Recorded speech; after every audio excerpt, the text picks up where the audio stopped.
The Story of Civilization, Part 2. The Life of Greece, being a history of Greek civilization from the beginnings and of civilization in the Near East from the death of Alexander to the Roman conquest, with an introduction on the prehistoric culture of Crete by Durant.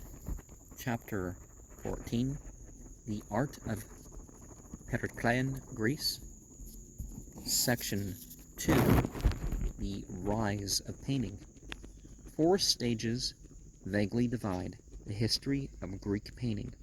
In the 6th century, it is chiefly ceramic, devoted to the adornment of vases. In the 5th BCE, it is chiefly architectural, giving color to public buildings and statues. In the 4th, it hovers between the domestic and the individual, decorating dwellings and making portraits. In the Hellenistic age, it is chiefly individual, producing easel pictures for private purchasers. Greek painting begins as an offshoot of drawing and remains to the end a matter essentially of drawing and design.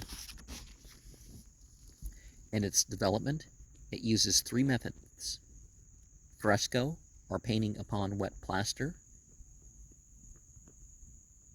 tempera, or painting upon wet cloth or boards with colors mixed with the white of eggs; and encaustic, which mixed the colors with melted wax.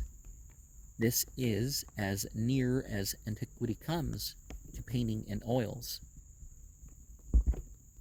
Pliny, whose will to believe sometimes rivals that of Herodotus, assures us that the art of painting was already so advanced in the 8th century BCE that Candalus, king of Lydia, paid its weight in gold for a picture by Bellarchus. But all beginnings are mysteries. We may judge the high repute of painting in Greece from the fact that Pliny gives it more space than the sculpture, and apparently the great paintings of the classic and Hellenistic periods were as much discussed by the critics and as highly regarded by the people as the most distinguished specimens of architecture are statuary. Polygnotus of Thasos was as famous in the 5th century Greece as Ictinus or Phidias. We find him in Athens about 472. Perhaps it was the rich Cimon who procured him commissions to adorn several public buildings with murals. He was repaid by Cimon by making love to his sister Alpinica and painting her portrait as Laodicia among the women of Troy. Yeah, you run into stuff like that. I mean, they make a joke of it on that one episode of The Big Bang Theory, of the brother arranging who gets to mate with the sister in return for something. Well, I guess it was a challenge on that, but it didn't go to these lengths. Upon the Stoa, which thereafter was called Poikile, or painted portico, and which 3 centuries later would give its name to the philosophy of Zeno, Polygnotus depicted the sack of Troy, not the bloody massacre of the night of victory, but the somber silence of the morning after, with the victors quieted by the ruin around them, and the defeated lying calm in death. Some of the Ashura storytellers focus on the calm but seriousness of the night before the massacre. But there is more focus on the after the war, too. On the walls of the temple of the Dioscuri, he painted the rape of Leucippida and set a precedent for his art by portraying the women in transparent drapery. The Amphictyonic Council was not shocked. It invited Polygnotus to Delphi, where in the Lesca or lounge he painted Odysseus and Hades and another sack of true. Because if it's OU, then it's a long U. All these were vast frescoes, almost empty of landscape or background, but so crowded with individualized figures that many assistants were needed to fill in with color the master's carefully drawn designs. The Lesca mural of True showed Menelaus's crew about to spread sail for the return of Greece. In the center sat Helen, and though many other women were in the picture, all appeared to be gazing at her beauty. In a corner stood Andromache with Astyanax at her breast. In another, a little boy clung to an altar in fear, and in the distance a horse rolled around on the sandy beach. Here, half a century before Euripides, was all the drama of the Trojan women. Polygnotus refused to take pay for these pictures, but gave them to Athens and Delphi out of the generosity of confident strength. All Hellas acclaimed him. Athens conferred citizenship upon him, and the Amphictyonic Council arranged that wherever he went in Greece, he should be, as Socrates wished to be, maintained at the public expense. All that remains of him is a little pigment on a wall at Delphi to remind us that the artistic immortality is a moment in geological time. About 470, Delphi and Corinth established quadrennial contests, once a season, in painting as part of the Pathian and Isthmian games.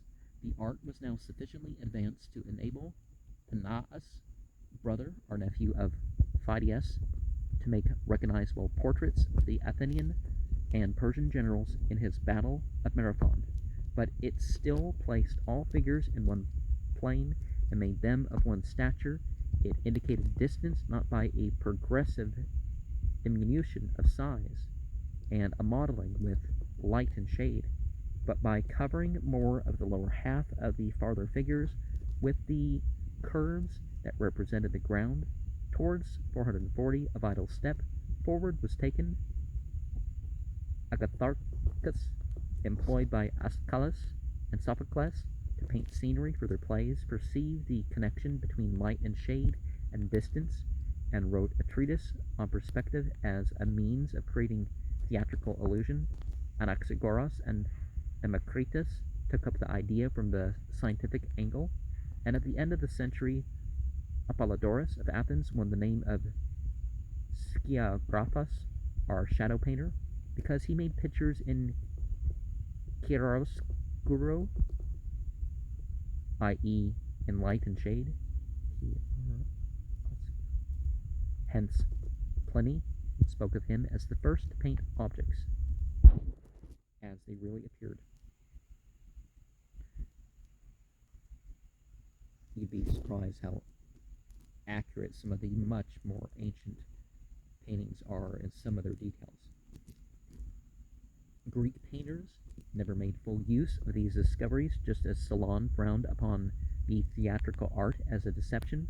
So the artists seem to have thought it against their honor or beneath their dignity to give to a plane surface the appearance of three dimensions. Nevertheless, it was through perspective and chiaroscuro that Zeuxis, pupil of Apollodorus, made himself the supreme figure in a 5th century painting. He came from Heraclea, is that Pontica, to Athens about 424, and even amid the noise of war, his coming was considered an event. He was a character, bold and conceited, and he painted with a swashbuckling brush. At the Olympic Games, he strutted about in a checkered tunic, upon which his name was embroidered in gold. He could afford it, since he had already acquired a vast amount of wealth from his paintings. But he worked with the honest care of a great artist, and when Agathocles boasted of his own speed of execution, Zeuxis said quietly, "I take a long time." He gave away many of his masterpieces on the ground that no price could do them justice, and cities and kings were happy to receive them.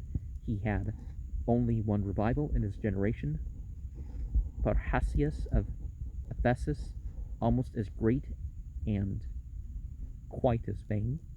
Parrhasius wore a golden crown upon his head, called himself the Prince of Painters, and said that in him the art had reached perfection. So, a bunch of arrogance by painter and painted, right? He did it all in lusty good humor, singing as he painted. Gossip said that he had bought a slave and tortured him to study facial expression in pain for a picture of Prometheus. But people tell many stories about artists. Like Zeuxis, he was a realist. His runner was portrayed with such verisimilitude that those who beheld it expected the perspiration to fall from the pitcher and the athlete to drop from exhaustion. He drew an immense mural of the people of Athens, representing them as implacable and merciful, proud and humble, fierce and timid, fickle and generous, and so faithfully that the Athenian public, we are informed, realized for the first time its own complex and contradictory character. A great rivalry brought him into public competition with Zeuxis. The latter painted some grapes so naturally that birds tried to eat them.